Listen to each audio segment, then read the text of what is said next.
सर्व धाराशिवकरांना नमस्कार. मी जिल्हाधिकारी धाराशिव कीर्तिकिरण पुजार. मागच्या 2-3 दिवसापासून आपल्या जिल्ह्यामध्ये पेट्रोल पंपवर गर्दीची काही इन्सिडेंट्स तसेच काही पेट्रोल पंपमध्ये डिझेल विशेषतः याचे इंधन संपल्याची गोष्टी आमच्यासमोर आली होती आणि याचा आपण आढावा घेतला असता सलग सुट्टीची दिवस पण होती.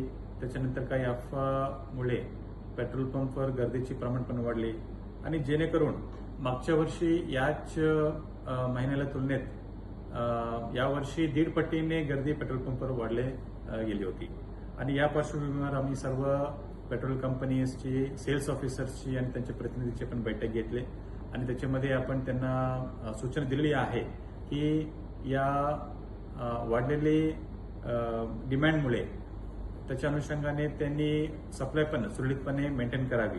त्यासाठी त्यांच्या सर्व्हर पण त्यांच्या प्लांट्स आहे ते अतिरिक्त 2 ते 3 तास एक्स्ट्रा चालवून ते पेट्रोल आणि डिझेल पुरवतात आणि याच धर्तीवर आपण पुन्हा आमच्या सर्व तहसील कार्यालयामध्ये सर्व आमच्या पुरवठा पथकाला पण आपण तैनात केलेली आहे.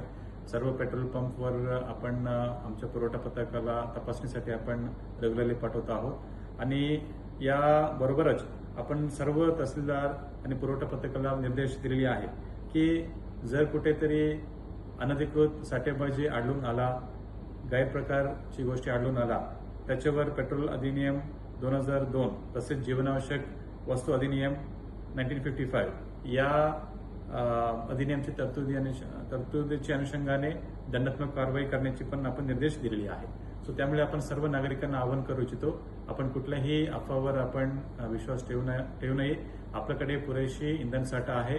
वरून पण आपलं सोलापूर डिपोवरून पण पुरेशी इंधन साठा आम्हाला उपलब्ध होत आहे. कृपया नागरिकांनी प्रशासनाला पण सहकार्य करावे. धन्यवाद.